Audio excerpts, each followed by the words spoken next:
Hi, so today we're going to look at Erickson's intimacy versus isolation phase of psychosocial development, and I'm going to examine how isolation affects depression and how that affects recent college graduates' development of relationships and postgraduate life.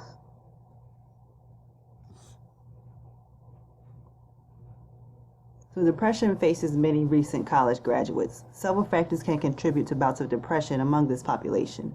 Examining Erickson's intimacy versus isolation stage of psychosocial development allows us to evaluate the importance of mastering the stage and evaluate how important it is to master that stage in order to develop further in life.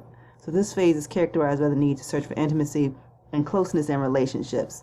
Young people learn how to maintain their sense of self in order to get along with others. If they cannot maintain their identities while also maintaining their relationships, they become at risk for isolation. The goal of this phase is to develop the virtue of love, and that's love for people outside of your family. So we'll look at the influences of isolation and depression. All right, so we're going to talk about a little bit about the dynamics of college life. So the population is often perceived as a carefree and basically a spoiled population. So given the way that college students and college graduates are perceived, the effects of being a college student and depressed are often overlooked and not taken seriously within the population.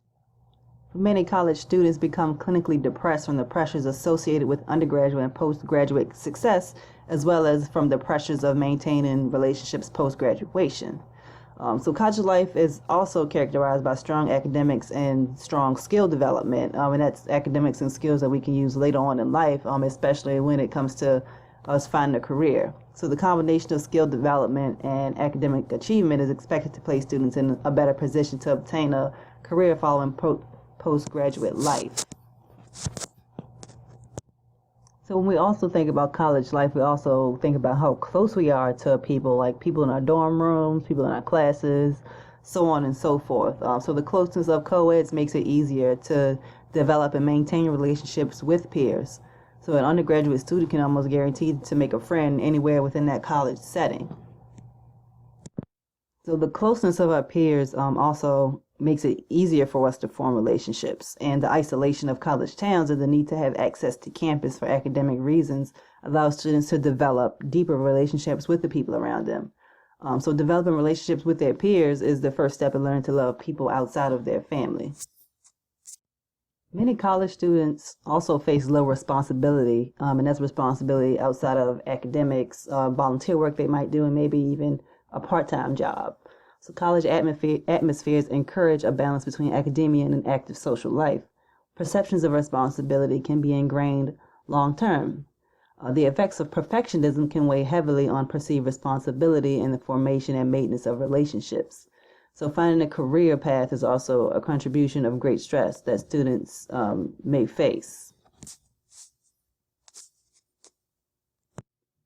All right, so let's go back to perfectionism for a second. Perfectionism is the idea that that we set goals that are generally unattainable and that we pressure ourselves to achieve those goals, whether they're set by ourselves or by others. Perfectionism does have a significant influence on our levels of intimacy with our relationships.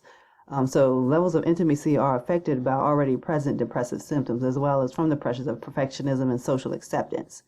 Previous depressive symptoms can have lasting effects on the continued formation and maintenance of intimate relationships. The desire to succeed and desire to impress others battle within a person and maintaining relationships. This is typically experienced among first-year students. Rejection by peers leads to higher levels of depressive feelings, whereas rejecting peers give those striving for success a greater sense of self and perfectionism. The self-oriented perfectionism greatly contributes to isolation, but not to depression. So socially prescribed perfectionism can lead to both isolation and depression, and that's because we're letting others influence the way we think about ourselves, and when we can't please them, it leads us to a downward spiral of isolation and depression. As we transition from undergraduate life to a postgraduate life, there's a lot of influences that can lead us into isolation and into clinical depression. Depressive feelings usually emerge during our undergraduate career. So upon graduation, these issues we face as undergraduates become greater risks to isolation because we never really dealt with them as undergraduates. Now, one of the biggest contributors to depressive feelings and isolation is seeking a job in the workforce following undergraduate life.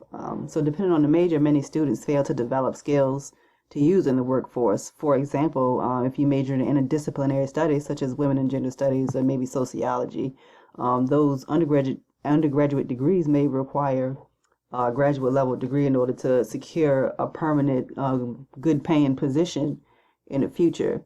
And then it becomes an even greater struggle when one wants to pursue something related to that major, that undergraduate major.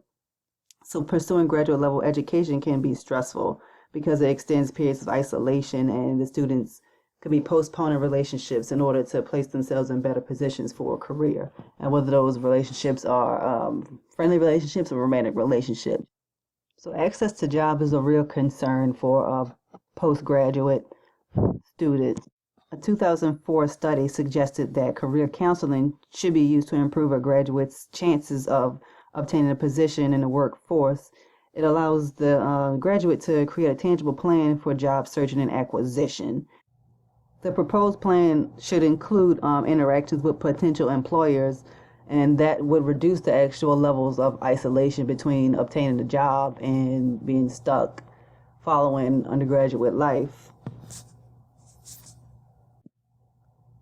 The purpose of creating a career plan is to prevent depression by creating an optimistic outlook and reducing anxieties associated with job hunting. So if we can reduce those anxieties, that'll put us in a better position to form meaningful relationships with the people around us. And going back to the skills that we develop, so learning academia and in a liberal arts college doesn't always guarantee that we'll develop skills to use in the workforce because it's not a trade school. So we may not pick up essential skills that are needed to succeed in the general workforce. So this video talks about some of the issues that we face as college graduates and how those influences and impact. What's up, guys? Hope we're doing well. So today I'm going to be talking about what happens after college. A lot of my friends, they always say, oh, I can't wait to graduate. Man, I can't wait to get out of here. I just can't wait to start my life. You need to sit down. You need to take a seat because you have no idea what you're wishing for. This video is a warning. It is a warning that I wish someone would have told me when I was in college, because nobody told me. Maybe you just graduated from college. Maybe you're in college now. Maybe you didn't even go to college. Regardless, we can all benefit from what I'm about to tell you. So you just graduated. You walked the stage. Your family was there. They were cheering all loud for you. Maybe your uncle even brought one of those bullhorns that wasn't allowed. But since then, the hype has calmed down. And you're met with the first realization after college, you don't have a job. Now, unless you're an engineering major or a science major, you're probably not going to get a job offer right out of college. I want all of you to do something right now. Name the first restaurant that comes to your mind. You have a better chance of working there than you do getting any type of job related to your major. The chance of you getting a job related to your major is the same chance of you being selected as tribute for the Hunger Games. Either way, it's kind of a lose-lose if you think about it. All of this doesn't matter because you know what? You need money. And so you take whatever job you can find. Because honestly, the rent's not going to pay itself, bringing me to my next point. After college, you have a choice to make. Am I going to move back in with my parents? Or am I going to waste money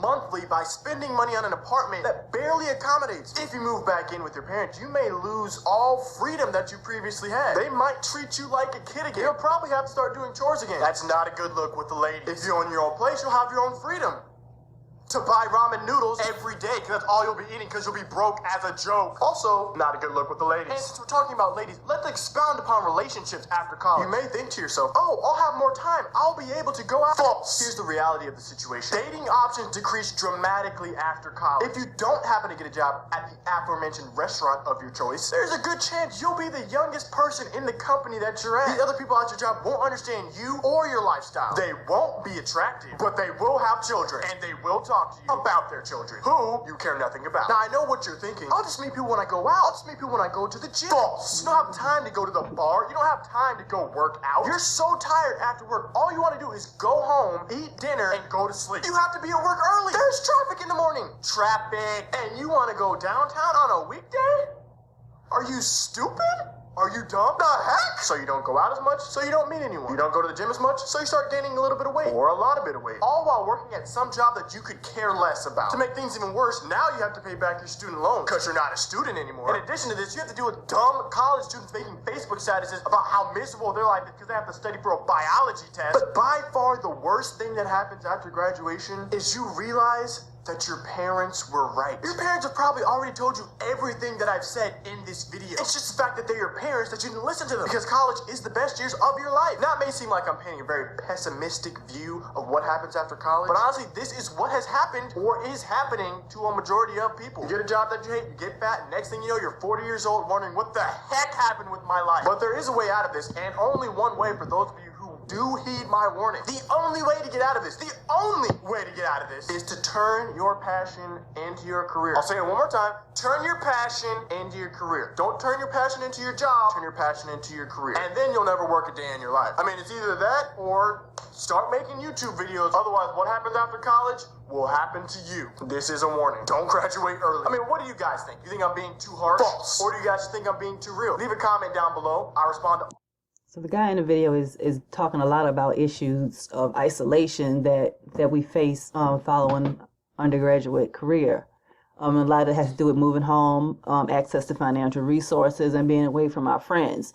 So a combination of all of that can put us in a position where we're not meeting anybody new. We're not even keeping in contact with the people we knew previously because of the stress of being an adult.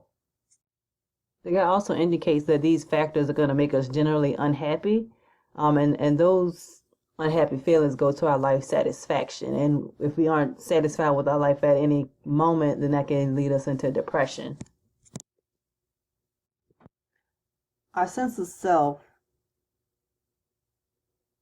and our identities can become very blurred at this phase as well. In a 2011 study, it was suggested that students out of college experience what was called a quarter-life crisis. And this quarter-life crisis was defined as an identity crisis that leaves recent college graduates depressed, anxious, and full of doubt. The idea of quarter-life crisis emphasized the importance of establishing secure, intimate relationships in order to prevent depressive feelings. And those relationships, the purpose of those were to keep us grounded and focused on our goals in life instead of becoming isolated and progressing into a depressive stage. The outlook on job opportunities in this quarter-life crisis phase also had influences on feelings of depression. So if someone had an optimistic outlook, they experienced lower levels of depressive feelings, whereas someone with a more pessimistic outlook on the job market had more feelings of depression. This video goes through the phases of quarter-life crisis. Baby, wedding, baby, trip to Belize, wedding, baby.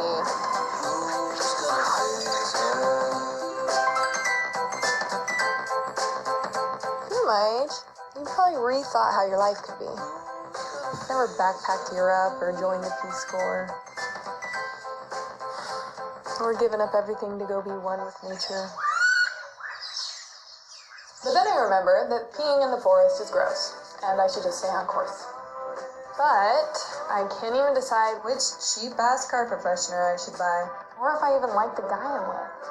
What? Did you call me? No, nothing. Isn't it wrong that I would rather finish the scarf than go out with my friends tonight? Remember when life was simple and your biggest decision was a progress? I find myself getting overly nostalgic for high school. High school sucked. And even though I know I want a kid someday, the thought of it kind of terrifies me. And it kills me because both my parents and sister had a house and a baby at the age of 25. Stress and worry of budgets, bills, and taxes can take it out on your relationship. I'm not sure why, but I feel incredibly depressed when watching happy couples do their finances together. Which is probably why I still send my taxes to my dad. Finally, be excited. I wish you could just choose something and stick to it.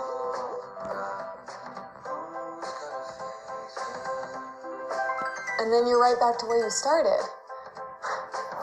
And the moment you realize that your 20s aren't turning out as you expected, you start to panic.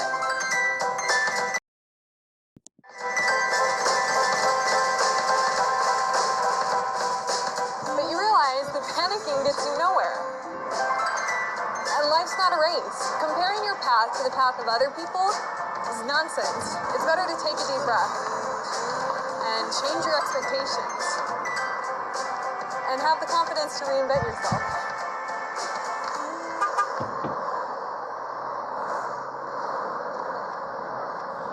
Just going here. So the quarter life crisis is essentially an identity crisis. So we're trying to figure out where we want to go in life, where we are currently and how we got there, and what can we do to get out of that stage.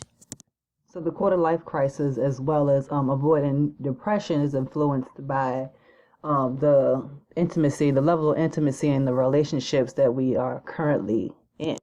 Thus, maintaining a secure sense of self that is reinforced by healthy relationships can prevent a graduate from drifting into isolation.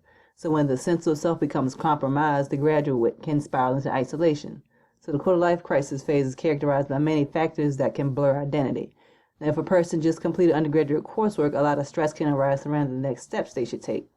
Failure to develop an identity that is perceived as successful can result in a person exhibiting isolation and moving away from relationships because of perceived failure and the need to impress others.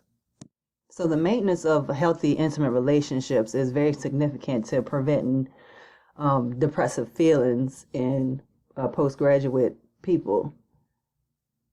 So maintaining friendships is a task in and of itself. And geographic location as well as career choice influences relationships. So we also want to consider the use of time in a structured manner, and that's whether that structured manner is keeping up with friendships or working or doing volunteer work.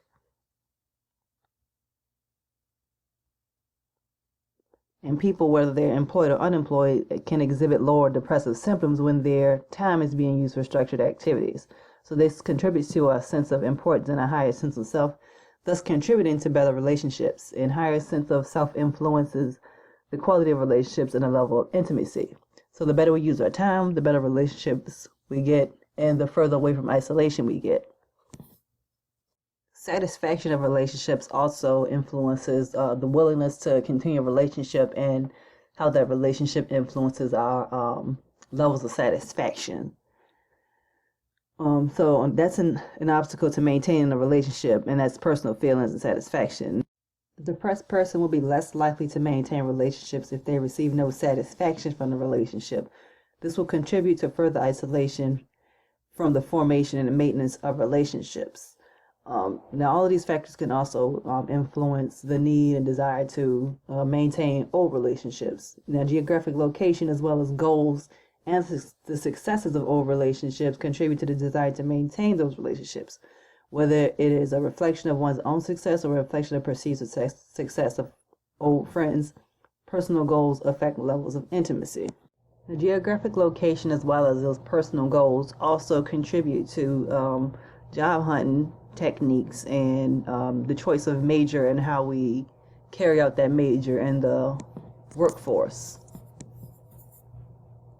This video examines some reasons why students regret their major or their academic choices during their undergraduate career and what that led to in their graduate life. Let's talk about regrets. The regrets that recent college graduates have, and I don't mean the ones like, everybody wishes they'd gotten laid more or something like that.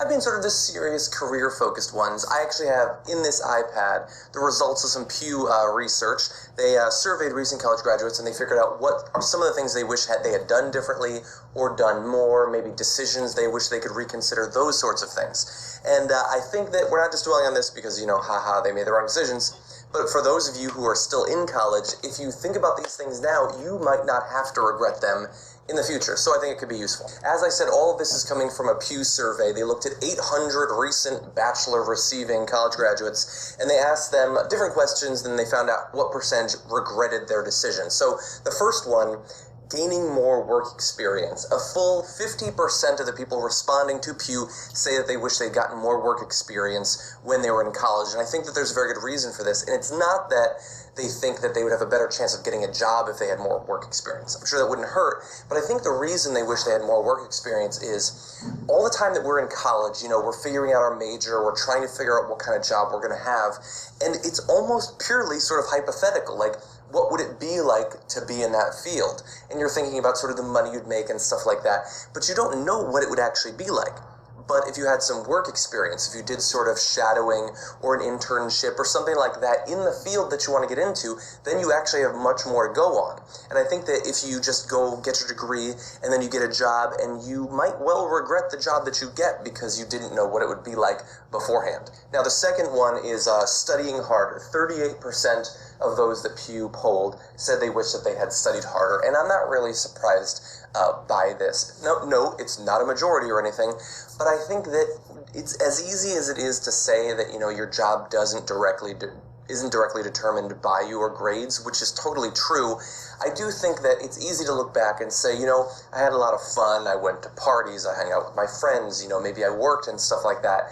But it's easy to say, I didn't need as much of it as I had, and perhaps if I'd worked a little bit harder than the final sort of GPA that you have, it's easy to look at that and say, man, how could I have changed it in an easy way, is possibly studying harder. So I'm not really surprised by that number, but it is something to bear in mind. Perhaps, a little bit less hanging out, a little bit less partying, a little bit less working on the side, and a little bit more hitting the books. Probably really related to the first one is looking for work sooner. 30% of those Pew polled saying they wish that they had looked for work a little bit earlier in their career. Now, I think that is, as I explained in the first one, because, then maybe they would have a better idea of what those jobs would be like, but I think it goes a little bit beyond that. I think that it's easy in college, especially in your last year when, you have to finish up your classes. Maybe there's some gen eds that you didn't get earlier on. You want to finish up those exams and stuff like that. And so you get so caught up in that, and then you graduate, and you celebrate, and then you're out there. And you're just wondering what to do. And if you haven't prepared, if you haven't already started looking, going to job fairs and stuff like that, then it's easy to feel like you're sort of, why didn't I do more at that point? And so I don't think that it's necessarily required that you start looking for work during your senior year or even earlier, but I certainly don't think that it would hurt. I think that it would benefit you in the way that I talked about in the first part, but also you wouldn't feel as blindsided by graduation and sort of the responsibilities that are thrust on you at that point in your life. And finally, and perhaps even least surprising of all, what about choice of major? When you finally graduated, looking back on your choice of major, 29% of college graduates saying that they wish they had chosen a different major. And that might be scary, okay? Especially if you're watching this and you're maybe a junior or a senior and you've sort of been rethinking your choice of major or career field, then you might say, oh my God, a lot of other people are doing it. And that's true, but again, it's not an overwhelming number, it's not a majority or anything like that. I think that it's only natural to sort of, as you get towards the end of it, to think about what you could have done. It's sort of similar to when you finally choose a line to check out in a supermarket, and then you look around, you're almost always going to see one that looks like it's moving faster because you're only in one and there's 9 other possibilities.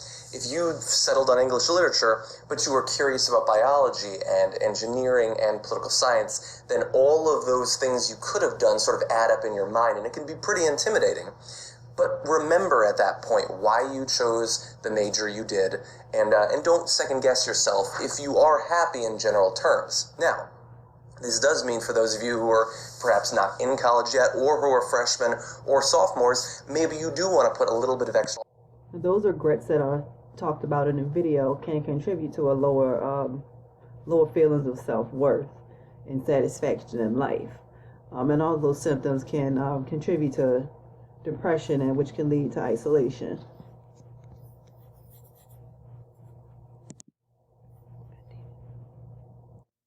As was discussed in the previous video, we see how important it is to have a strong sense of self.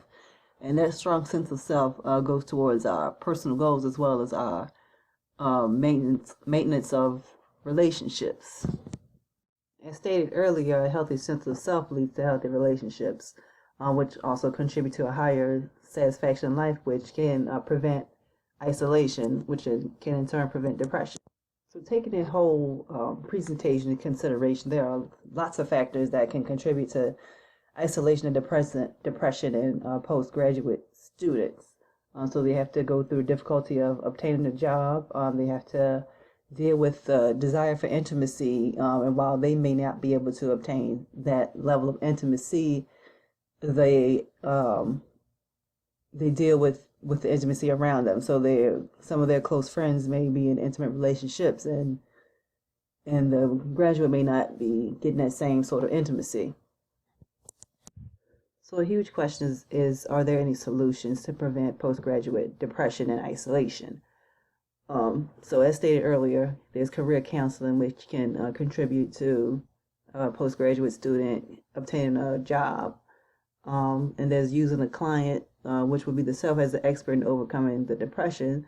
So the graduate would navigate their own situation and determine what's best for them and what path to take, as consistent with social work theory. And then they should also set goals.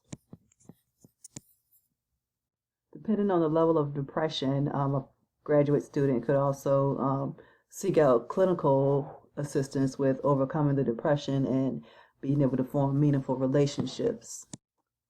Becoming manifested in the isolation portion of intimacy versus isolation can prevent progression into the generativity versus stagnation phase, which is characterized by adults successfully establishing intimate relationships and stable careers and to learn to love their families. Isolation will prevent an individual from progressing. It will prevent them from establishing meaningful relationships and steady careers. So becoming stuck in isolation will keep an individual from learning to love themselves as well as others. They will stagnate in the young adulthood stage instead of progressing to the generativity versus stagnation stage and experience the self-absorbency, because they never were able to overcome the isolation in order to gain those meaningful relationships needed to progress.